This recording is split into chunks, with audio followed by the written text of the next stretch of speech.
Lost your car title in Hawaii and honestly don't know where to start? Have you practically torn the house apart looking for that one single crucial piece of paper? Well, don't worry, we've got you totally covered. Welcome to This Explainer. Today, we're taking what usually feels like a massive bureaucratic headache and breaking it down into a super simple visual guide. We are literally going to conquer the Hawaii DMV system together and get that lost title replaced for you. Listen, I know exactly how stressful government red tape can be. When you suddenly realize a vital legal document is just missing, that sheer panic sets in instantly, right? You start wondering, wait, can I even sell my car now? Or how many hours am I going to have to waste standing in line? But hey, take a deep breath.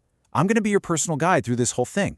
We've done all the heavy lifting, digging through the confusing county regulations, finding the exact forms, and reading the fine print so you absolutely don't have to. By the end of this, you're going to know exactly what to do. Okay, let's dive into this. Here is our roadmap. We're breaking everything down into 6 crystal clear steps. First, laying the foundation, then gathering your documents, going through the application steps, looking at fees and payments, dealing with those tricky special circumstances, and finally, processing and delivery. All right, kicking things off with Section 1, the foundation. Let's talk about titles, registrations, and how Hawaii's DMV actually works.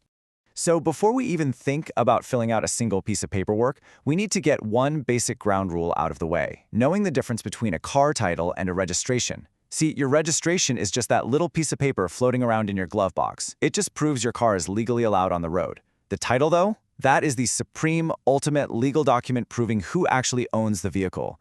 And here's a fun fact. If you financed your car, you might literally never have even seen this document because your bank probably has it. We'll get to that specific scenario a bit later. Now, what's really interesting about this next point is how Hawaii actually handles its motor vehicle records. Unlike pretty much every mainland state, Hawaii doesn't have one big, centralized state-level DMV.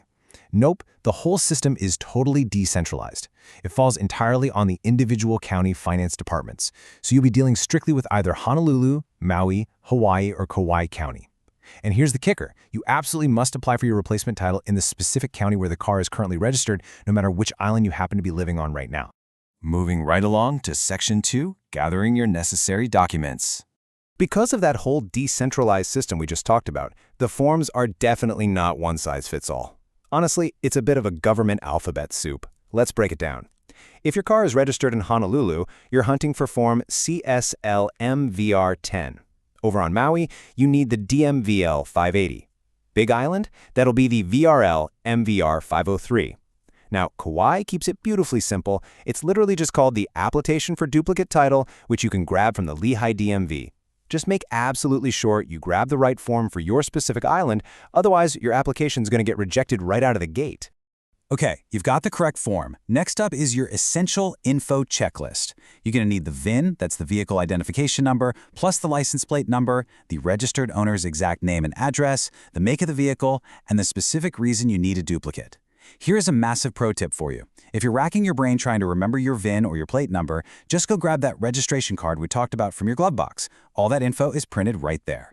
Oh, and one more thing. If you're replacing a title because it's defaced or mutilated, like say your dog chewed it up or you spilled a latte all over it, you actually have to surrender whatever is left of that damaged title with your application. All right, we've got our paperwork in order. On to Section 3, submitting your application. So, filling out the form? That's really only half the battle. How you submit it is just as crucial. Here's your standard game plan. Complete the form, get it notarized, and then submit it. Now, I really want to put a huge spotlight on Step 2 here. If you're mailing this application in, or let's say there are multiple owners on the title and one of you can't be there in person, you absolutely must get those signatures notarized. It's a strict anti-fraud rule across all the islands. But if you do go in person to the DMV and every single owner is standing right there with a valid photo ID, the clerk can usually waive that notary requirement and just verify your signatures right at the counter. So much easier. Okay, let's talk money in Section 4, navigating fees and payments. This slide brilliantly illustrates how wildly different the rules are across the islands. The fee itself isn't bad. It's $10 in Honolulu, Maui, and Kauai, and only $5 on the Big Island. But watch out for the payment methods. That is the real trap. Take a look at Kauai. They strictly ban credit cards for this transaction. No exceptions, just cash or check. Meanwhile, Honolulu will take your plastic, but they're going to hit you with a 2.35% service fee. Hawaii County is definitely winning the tech game here since they actually take Apple and Google Pay in person. Long story short, Always double-check your county's current payment rules before you find yourself stuck at the front of the line. Now for the fun part. Section 5, dealing with special circumstances. Look, sometimes getting a replacement title just isn't a straight line. The absolute biggest headache usually comes down to understanding the difference between the registered owner and the legal owner. You are the registered owner. You drive the car. But if you took out a loan to buy it, the bank or credit union is the legal owner, also known as the lien holder. Imagine this. You're trying to quickly sell your car because you're moving off island, but you still owe a couple grand on the loan. You might think, oh, I'll just march down to the DMV, get a quick replacement title, and hand it to the buyer, right?